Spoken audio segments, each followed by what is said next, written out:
Selamat jumpa kembali. Selamat lanjutkan hari kita masuk dalam sesi. Sesinya kenapa suami bisa dingin dan cuek? Oh, kayak es kali. Kayak es. Iya bu, banyak suami jadi dingin dan cuek di rumah. Ya, kita mau bahas apa itu penyebabnya.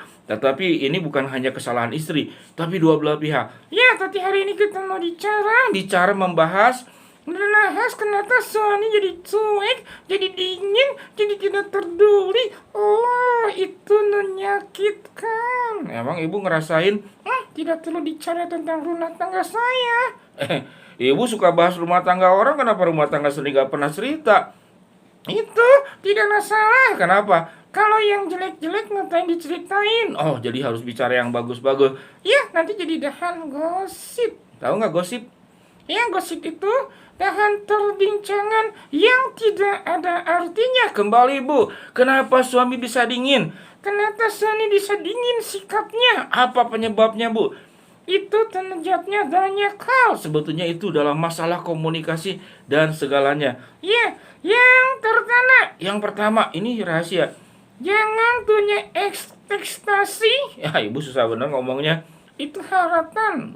Kerennya ekspektasi. Susah bener ngomongnya. Ini jangan ngomong sembarangan ya. Ya udah terserah ibu lah ya. Ya bu. Jadi jangan punya ekspektasi berlebihan. Karena masalah itu apa? Karena masalah itu sangat tergantung dari harapan. Harapan itu jadi bisa tuntutan. Harapan bisa jadi tuntutan.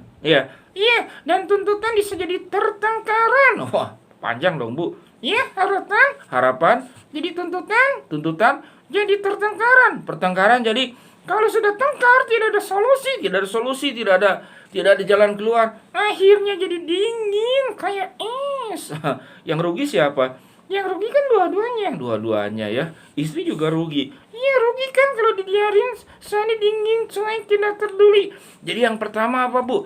Jangan punya ekspektasi. Lebih baik harapan bu, susah ngomongnya. Ya, ekspektasi. Harapan bu. Ya, jangan punya harapan berlebihan. Jangan punya harapan berlebihan. Contohnya, tidak puas itu apa? Misalkan kita bicara tentang anak. Ya, anak misalkan dapat satu kue. Iya, kalau dia puas, dia tidak akan ribut-ribut. Nah, kalau dia minuman, dikasih minuman misalkan yang sehat, minuman jus jeruk. Ya, terus anaknya no chat time. Oh, chat time ya. Atau mau yang produk yang lain. Ya, yang lebih tinggi, yang lebih tinggi lagi. Terus kalau nggak dapat, itu jadi kecewa. Jadi, sebetulnya bukan selain merubah suami, kalau baik nggak apa-apa ya.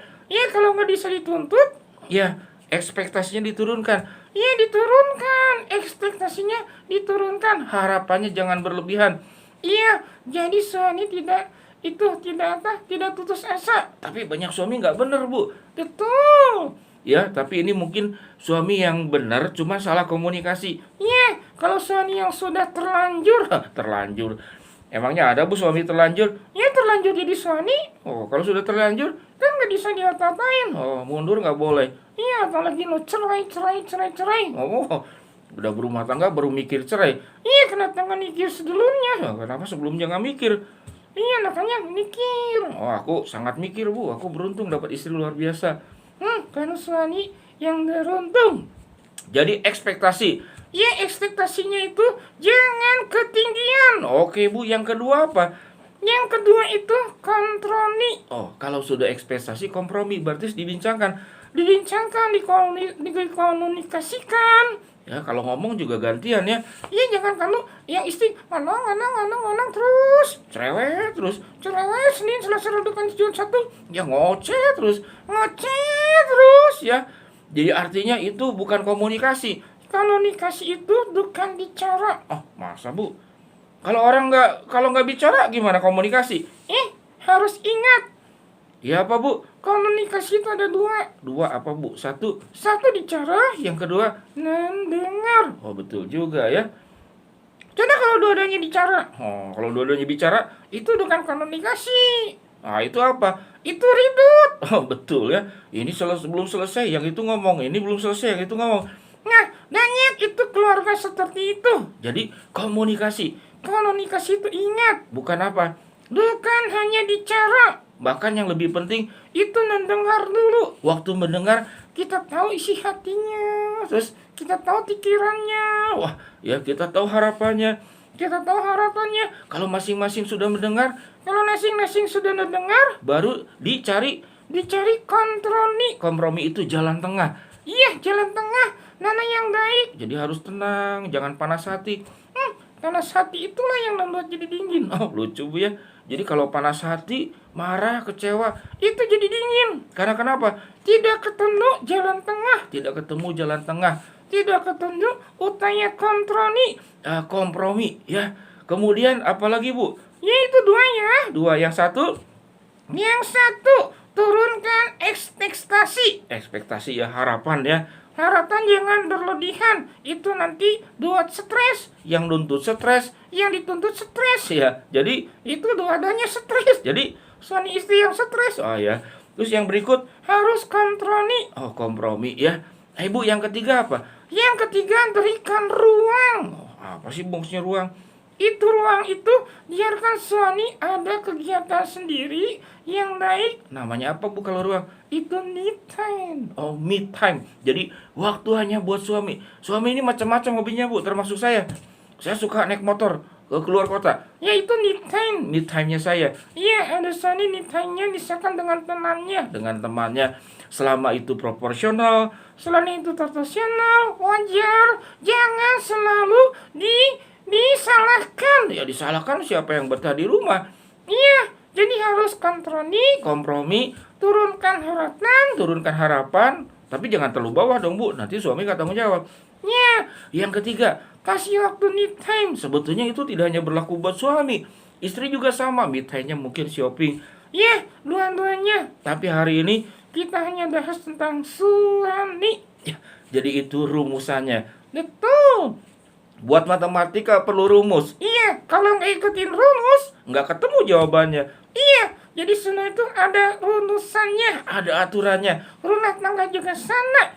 Kalau suami itu sudah harapannya diturunkan dari pihak istri, iya, lalu kompromi, iya, lalu kemudian diberikan hak pribadinya, yang namanya me time. Me time itu waktu dia sendiri. Jangan semua harus ke rumah, harus ikutin pikiran istri. Ya, seperti itu. Kita nggak bisa ceramah panjang, Ibu. Ya, dengan ibu tanpa nama ya. Tapi minimal 3 poin ini. Yang pertama, turunkan ekspektasi. Ekspektasi yang aneh-aneh lah ya. Iya, diturunkan. Yang nggak perlu jangan diharapkan. Itu nanti memaksa nggak nyaman ya. Yang kedua Bu, kompromi, cari jalan tengah. Ya, komunikasi 2. Jangan hanya bicara, tapi harus mendengar. Lalu harus berikan me time. Ya, waktu suami selama itu kegiatan baik berikan, karena suami itu suka gerak. Ya, suka gerak. Dari kecil juga jarang di rumah. Ya, karena biasa dengan orang tuanya, mamanya lebih banyak di luar. Ya, selama itu baik tidak apa-apa. Ya, ibu-ibu. Inilah pelajar menghadapi suami yang dingin dan cuek. Menghadapi suami yang dingin dan cuek. Yang pertama, turunkan ekspektasi. Yang kedua, kompromi. Lalu jangan komunikasi. Tidak hanya bicara, tapi mendengar. Lalu berikan waktu me time. Semoga tips ini bisa menolong suami istri semakin baik, semakin sayang-sayangan gitu loh. Ibu jangan begitu Bu. Ya, kalau sayang-sayangan kan indah sekali. Ya indah Bu. Jangan goyang-goyang Bu, nanti genit. Jangan ngomong itu. Kenapa? Itu menyakitkan. Ya udah Bu, tidak ada maksud menyakitkan ya. Selamat untuk bisa memahami suami. Menahani suami yang bersikap cuek, dingin, dan tidak peduli. Ini obatnya. Iya, dimakan sehari 3 kali 1 sendok teh makan. Nah, itu obat Bu. Ini tips ya. Oke, kamu Tredo Wendy. Aku Wendy, kamu. Saya Ibu Tanta Nana. Sampai jumpa lagi di sesi berikut. Aduh, lama-lama kesel ya tuh. Ya, kita foto. Ya, jadi istri yang bisa menahani suami yang bersikap dingin, cuek, dan tidak peduli. Yeah.